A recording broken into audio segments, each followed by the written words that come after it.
Hello good morning viewers, welcome to back our channel. आप सब कैसे हैं? उम्मीद करती हूँ आप सब ठीक होंगे। तो चलो आज मैं लेकर आ गई हूँ फिर से ऐसे शानदार टिप्स जो आपके घर और किचन के काम को आसान बनाएंगे। हमारे घर में बहुत सारे ऐसा सामान होता है जिसे हम अक्सर किचन सिंक में डाल देते हैं और वो नाली में बह जाता है।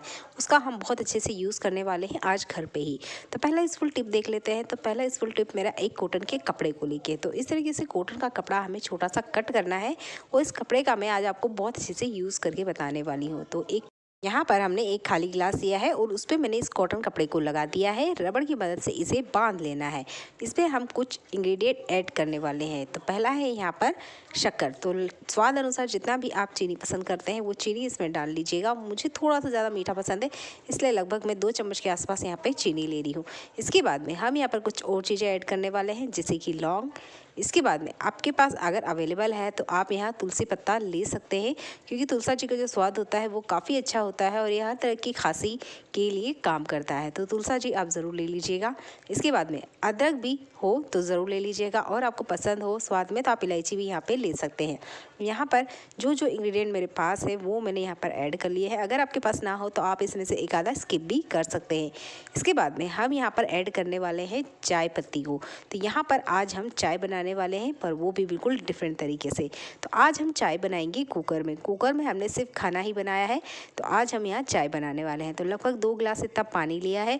थोड़ी सी सावधानी रखते हुए इस गिलास को इसमें सेट करने हैं और यहाँ पर इसका ढक्कन लगा देना है। अगर आप चाहते हैं तो कुकर का ढक्कन लगा सकते हैं, नहीं तो आप किसी थाल को भी इसके ऊपर ढक दीजिए। 6 से 7 मिनट के लिए छोड़ दीजिएगा।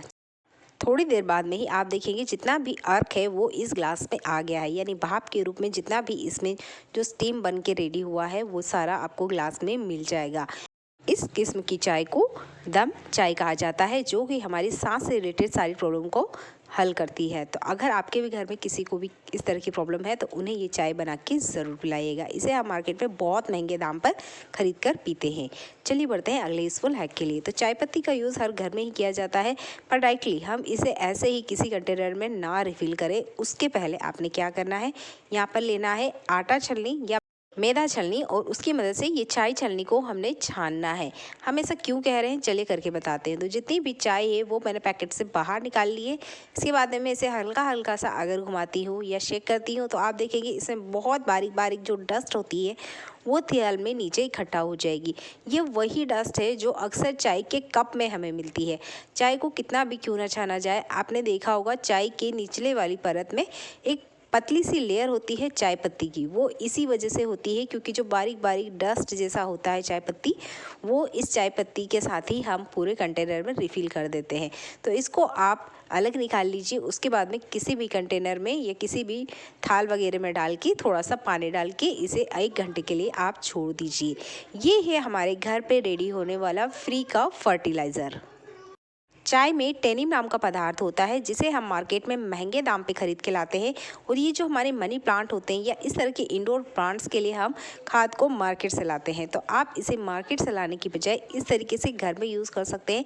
ये जो प्लांट है ना, ये लगभग डेड हो चुके थे और इसी तरीके से चाय पत्ती का पानी से मैंने इनकी ग्रोथ वापस लेकर आई हूँ। जब चाय बन जाती है तो उस चाय पत्ती का भी आप यूज़ कर सकते हैं। बस उसे आपको 1-2 बार पानी में अच्छे से धो लेना है ताकि उसमें दूध और शक्कर ना रहे। इस तरीके से आप प्लांट्स में इन चाय पत्ती को दे सकते हैं और इससे आपके प्लांट की ग्रोथ बहुत अच्छी होती है। अलग से आपको कोई फर्टिलाइज़र खरीदने की ज़रूरत नहीं है। तो ये सिंपल सा तरीका ज़रूर करके देखिएगा।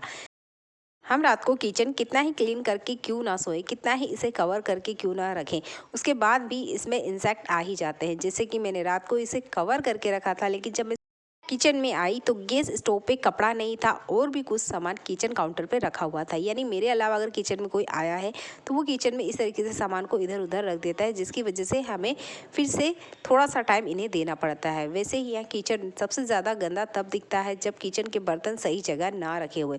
तो मैंने किचन को अच्छे से जमा लिया है, यानी कि यहाँ से बर्तन मैंने हटा दिए हैं। गैस स्टोव को यूज़ करने से पहले एक बार वाइप करना ज़रूर बनता है, क्योंकि हमें नहीं पता होता है रात में किस तरह का कीड़ा किचन स्टैंड या किचन सिंक या किचन गैस स्टोव के आसपास आया है। यानी कि इस प्लेटफॉर्म को आपको यूज़ करने से पहले एक बार अच्छे से क्लीन करना है। हमारे घर में इस तरह के डॉक्यूमेंट्स ज़रूर होते हैं जो कभी कभी ना स्टेपल होकर नहीं आते हैं, यानी कि जहाँ से भी इन्हें प्रिंट आउट निकाल के लाया गया है वहाँ से इसे स्टेपल करके नहीं दिया है, जिसकी वजह से अगर एक भी पेपर घूमता है तो यही काम हमें फिर से करना होगा, हमें फिर से प्रिंट आउट निकालने होंगे। तो ऐसा क्या जुगाड़ किया जाए कि स्टेपलर की पिन ख़त्म हो गई है या फिलहाल में हमारे पास नहीं है, तब क्या करें। मेरे पास स्टेपल है पर इसकी पिन ख़त्म हो गई है, तो ऐसा तो नहीं है इस पेपर या डॉक्यूमेंट को मैं ऐसे ही छोड़ दूँ। तो इसके लिए आप ना सेफ्टी पिन का यूज़ कर सकते हैं। तो सेफ्टी पिन आपने जिस तरीके से ये पिन्स को हम लगाते हैं या ऑल पिन को इन पेपर में लगाते हैं, बिल्कुल उसी तरीके से लगा लेना है। इमरजेंसी में ये ट्रिक आपको बहुत ज़्यादा काम आने वाली है। अगर आपके पास सेफ्टी पिन नहीं है तब आप यहाँ एक छोटा सा होल करके धागा भी लगा सकते हैं, वो ट्रिक भी यहाँ पे काम करती है। तो दोनों ही तरीके आप में से आपको जो भी अच्छा लगता है आप वो ज़रूर कीजिएगा। चलिए बढ़ते हैं अगले यूज़फुल हैक के लिए। बहुत से घरों में ना पोहा खाना पसंद किया जाता है सुबह ब्रेकफास्ट के टाइम, पर अक्सर ना हम यहाँ एक गलती करते हैं कि जब भी हम चावल हुआ, पोहा हुआ या दाल हुआ, इन्हें जब हम क्लीन करते हैं तो आप देखते हो कि इसके अंदर से बहुत सारा वाइट लिक्विड पानी बाहर आता है। इस पानी का यूज़ ज़्यादातर नहीं किया जाता है, अक्सर इसे नाली में या किचन सिंक में डाल दिया जाता है। इसको कभी मत डालिएगा, ये आपके बहुत काम आ सकता है। आपके घर में भी प्लांट्स है तो उनको ये पानी ज़रूर दीजिएगा, क्योंकि हमारे घर में डेली दाल, चावल या पोहा ऐसी चीज़ें बनती है, तो उस पानी को फेंकने की बजाय इन प्लांट्स को दीजिए। इन प्लांट्स की ग्रोथ बहुत अच्छी होती है। आपको एक्स्ट्रा कहीं से कोई खाद लाने की ज़रूरत नहीं है, ना ही आपको इनकी एक्स्ट्रा केयर करने की ज़रूरत पड़ेगी। छोटे छोटे ट्रिक्स है, आप ला के देखिएगा, आपकी लाइफ भी आसान होगी और आपके बेवजह के फालतू खर्चे भी बचने वाले हैं। चलिए बढ़ते हैं आज के अगले यूज़फुल हैक के लिए। दूध में से जब भी हम मलाई निकालते हैं तो अक्सर ऐसा होता है, कभी दूध गलती से हिल गया या इस तरीके से जो तपेली है वो शेक हो गई है, तो ये जो मलाई है वो बनती भी नहीं है और जो बनी हुई है वो पूरी दूध में डिप हो जाती है, यानी इसे निकालना एक सिर दर्द हो जाता है। तो इसके लिए आप इस तरीके से पूरी वाली छलनी का यूज़ कर सकते हैं और इसकी जितनी मलाई है वो आप उठा सकते हैं। जब गलती से तपेली में से पहले दूध निकाल लिया गया हो या तपेली शेक हो गई हो तो ये ट्रिक आपको जरूर ट्राई आउट करके देखना है, क्योंकि जब भी हम मलाई को बाहर निकालते हैं तो ज़्यादातर हम चाकू का यूज़ करते हैं और मलाई जितनी है ना वो पूरी की पूरी रोटी की तरह बाहर आ जाती है, क्योंकि मलाई की जो परत होती है वो बहुत ज़्यादा मोटी होती है। पर जब ये टूट जाती है या किसी वजह से तपेली शेक हो जाती है या दूध ऊपर नीचे हो जाता है तो जितनी मलाई है वो दूध में इकट्ठा हो जाती है, जिसकी वजह से हमें पता ही नहीं चलता है दूध किधर है, मलाई किधर है।